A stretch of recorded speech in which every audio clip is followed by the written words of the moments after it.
So now we're going to go into an area of the science that's near and dear to my heart. It's engineering biology. And Sue Rosenthal had alluded to the breadth of biology a little bit earlier. It's not just about therapeutics and diagnostics and digital health companies. There's a lot more that's going on today, and this panel is going to tell you all about it. So Stephen, do you want to get started? Okay, so I wanted to start, like I do have some slides I was going to use, and I just wanted to sort of make this connection between innovation and commercialization and engineering biology, because that's key to understanding what engineering biology is about. Innovation is the product of ideation and commercialization. So you don't get innovation without commercialization. And the innovation, there's a series of innovation waves that have been rippling through the economy for a good number of years. Like the one that we're probably all familiar with is kind of in the 60s, there was the integrated circuits, kind of that gave rise to kind of the personal computer, and that in turn gave rise to the internet. That was kind of like one wave of innovation that we saw. All those products were, entered the marketplace. Alongside that, there's also been this in the kind of early 70s, I would say, like I'm old enough to remember it, that there was this wave of kind of innovation around molecular biology. A number of kind of amazing companies came out of there. Genentech would probably be one, Biogen would be another one. Like a number of companies came out of there. And what we're seeing now is another wave of innovation. And this is the engineering biology. What's happened in the intervening years is there's more sophistication around the biology, okay, more understanding. What's been driving that has basically been the cost of reading and writing DNA. That has basically gone through the floor.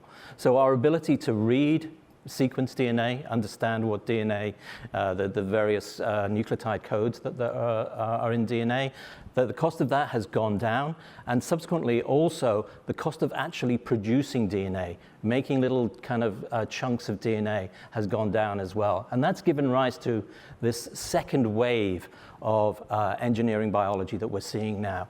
And the other thing to think about engineering biology is in the past, like we typically, I have a kind of a biopharma background. My background is kind of like therapeutics.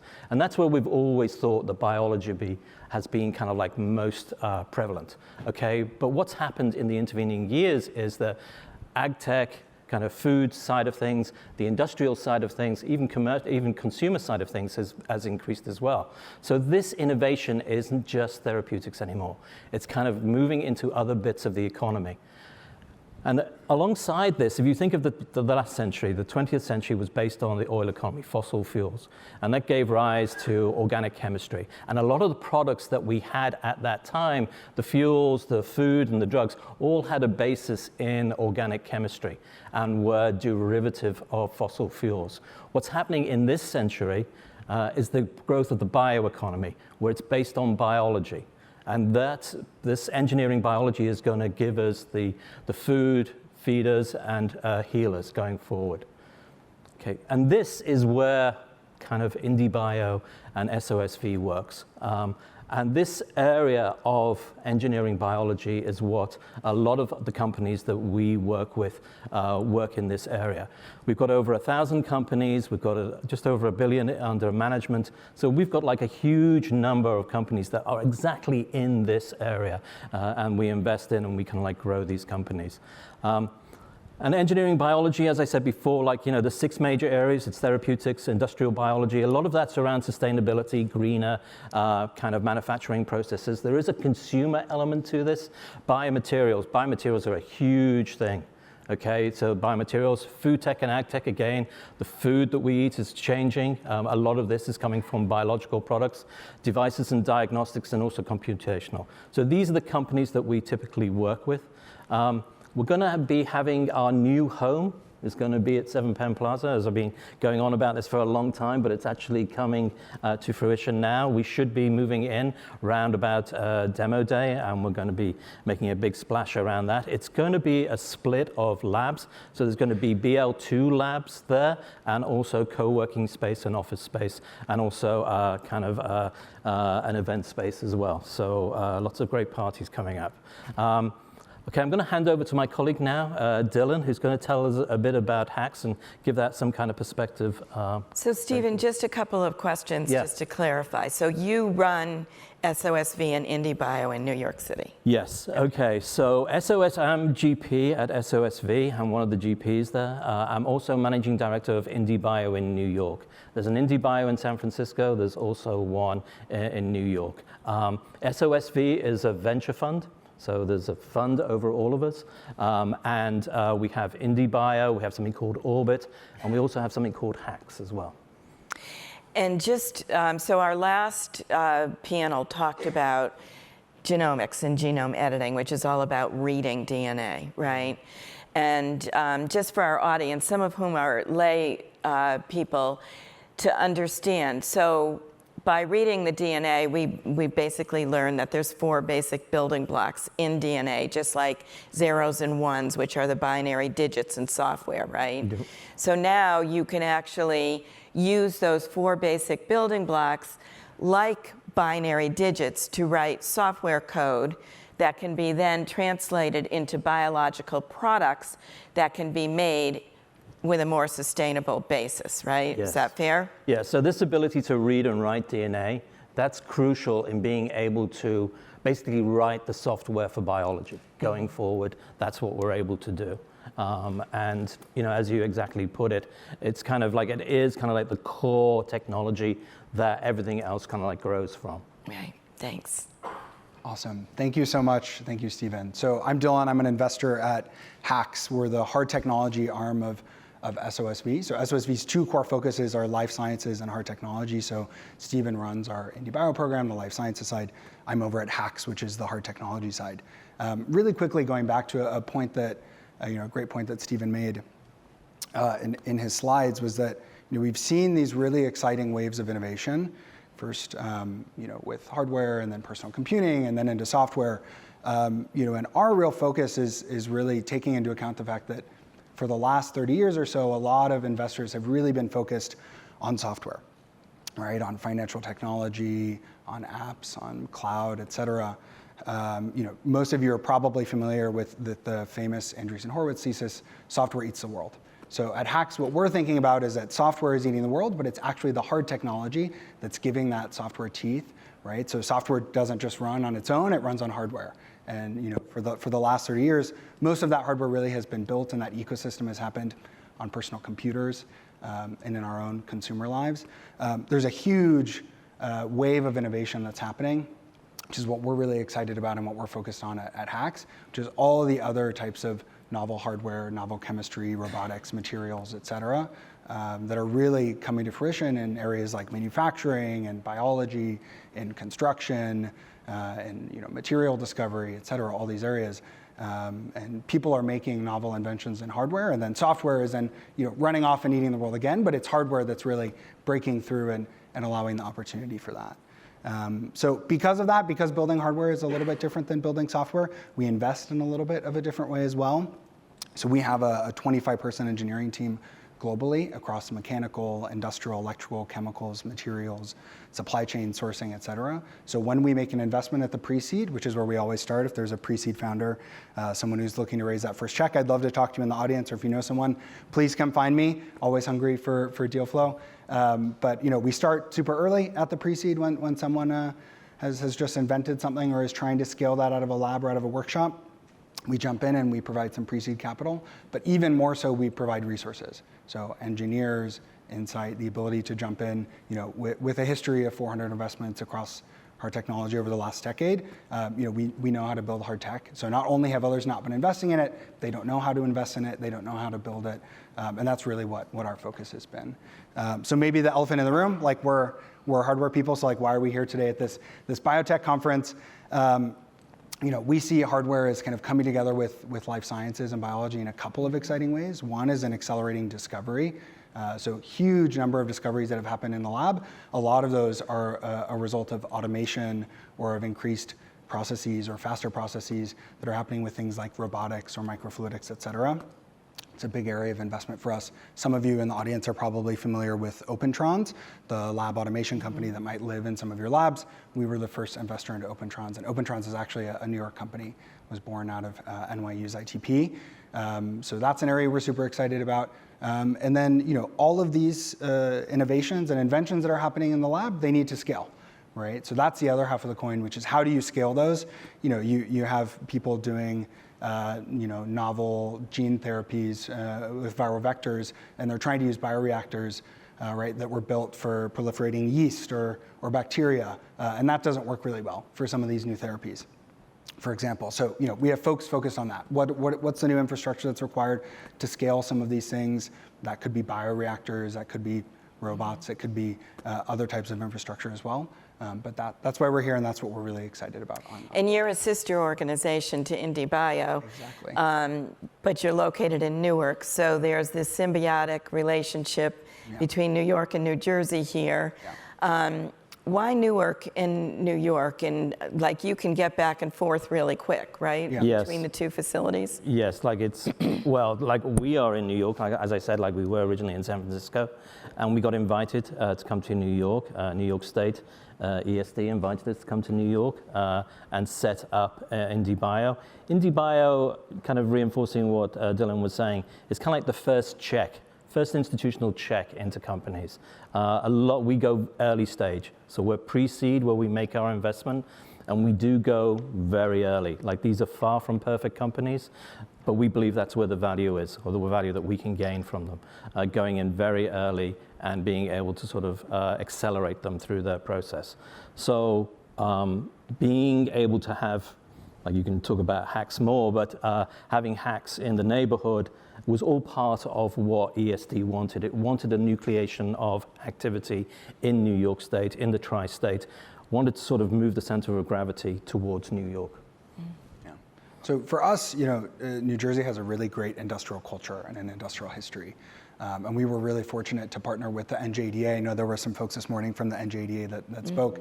So we partnered with the New Jersey Economic Development Authority, and were able to also receive a grant to set up our facility in Newark to the tune of $25 million. So, that in combination with the industrial history, there's world-class universities, there's incredibly diverse talent, there's a history of corporates, living and working and innovating in New Jersey.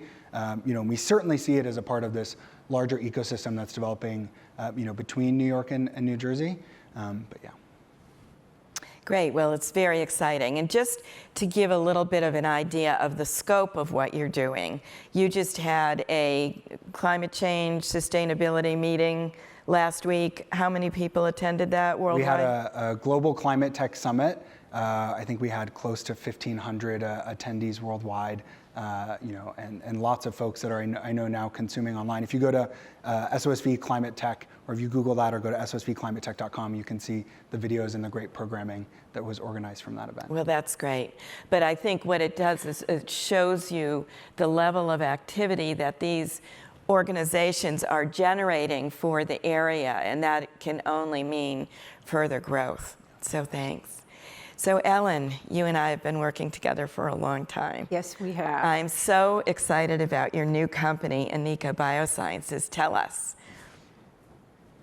So I'm the Chief Science Officer and one of the co-founders of Aanika Biosciences. It was an IndieBio New York company, and we have SOSV as one of our major investors at this point.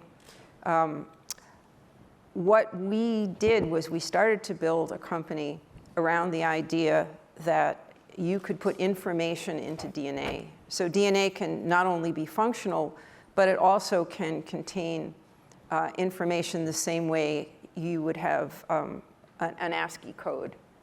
And my co-founder, Vishal Bhuyan, came to me in 2018 with the idea that a very small but valuable piece of information could be put into a microbe, and if the microbe had a form that was a dormant form but very, very stable, that it could be used as a tracking and tracing device for any kind of commodity.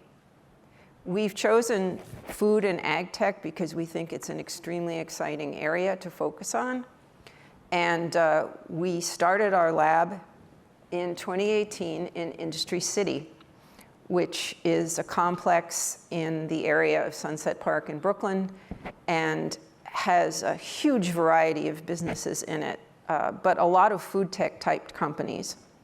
And we started with a very small lab of about 600 square feet. Then we doubled the space the next year and added an office space, took the office area out of the lab. Then we went the next year into keeping the office space and then having a lab space of between 1,000 and 2,000 square feet. And each step of the way, the things in New York City that have been provided to us, the tax incentives, zoning regulations have helped us. Our company is doing very well. We are, if you can see from the slide, we're doing some pilot experiments where we're putting our tracking and tracing microbes on crops. And the pilot programs are all over the country and internationally as well. We're piloting a program with the World Food Program, for example. There are a lot of reasons you might want to track and trace food through supply chains. Tracing contamination back to the source is a big one. We also have an insurance component to our company, which is in development, where we might be able to offer some unique types of insurance to agribusiness. And that will help the adoption of our tracking and tracing program as well. The exciting thing is that we are expanding our space into a larger area in Industry City. So every year we've gone larger and larger and larger. This is our 4th year, and this is our biggest space yet. It's starting to be built out even as I speak. The facility will contain a lab space that's 5 times the size of our wet lab right now. It will also have, very importantly, a manufacturing area. And this is one thing that I want to emphasize, is that funding and financing for biomanufacturing is critical, because a lot of companies reach this sort of valley of death where they need to scale. And they need to scale sometimes to do a convincing proof of concept study. So we struggled to find partners that would do manufacturing for us, and there really aren't very many, and there certainly aren't any in the New York City area.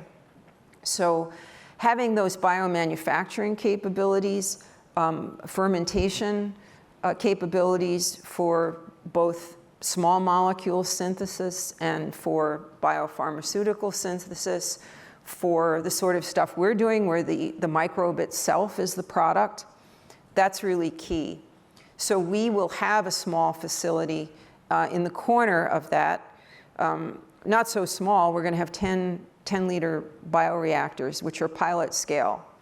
And we're certainly aware that we will be a facility within the city that no one else has. And we may be open to the possibility of being able to share our facility with other companies if need be, and if we have the manufacturing space for them. But we think it's very exciting that we're calling it a food safety center. You can see there are also some biodomes, so we'll have the ability to do crops within a small biodome and test specific, for example, we have an antimicrobial peptide in development. There's a lot of agri-tech around using microbes as either biopesticides or to help plant growth. And I don't think we have a real center yet in New York City that just focuses on this sort of scale-up of agri-tech. And I guess that's it for me, except we're very happy to be part of the IndieBio family.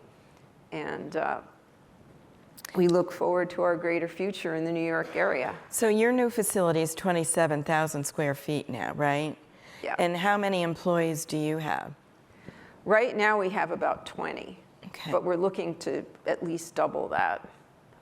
And can you help us to understand just how the process works? You've got this microbe that's stable. What kind of a microbe, and where do you put it?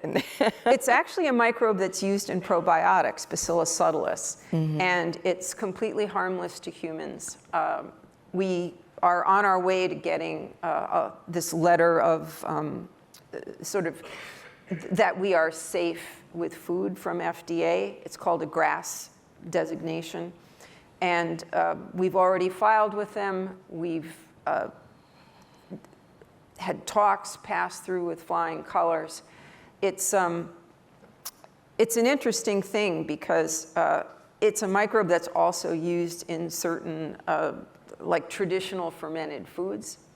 What we've done is we've engineered it to go into this spore form, which is the form that's dormant and that is very resistant to any supply chain conditions you might get. Right now, we're concentrating on produce where it's kept cool and the conditions are pretty good. But we're also looking to expand into other areas potentially where something might sit out in the hot sun, like an oil in a drum. And protecting that DNA information is very important. And this is sort of nature's perfect packaging. You coax it into the spore form, and we've removed the genes that allow the spores to regerminate. So that's another thing, is that this will not grow in the food. It will just be an inert container for this very precious information that will allow you to track and trace something. So for example, if you had a food contamination event, you could literally look at every leaf in that salad bag, and they might be spinach from one farm and lettuce from another and radicchio from a third farm. And you would be able to analyze those using the same sort of technology that we use for diagnostics now, for something like COVID diagnostics. This technology can be applied to so many areas besides just biomedical biotech. And you could actually trace all of those different components back to the source farm. And that would prevent some of these overall recalls that we have where so much food is thrown away and wasted.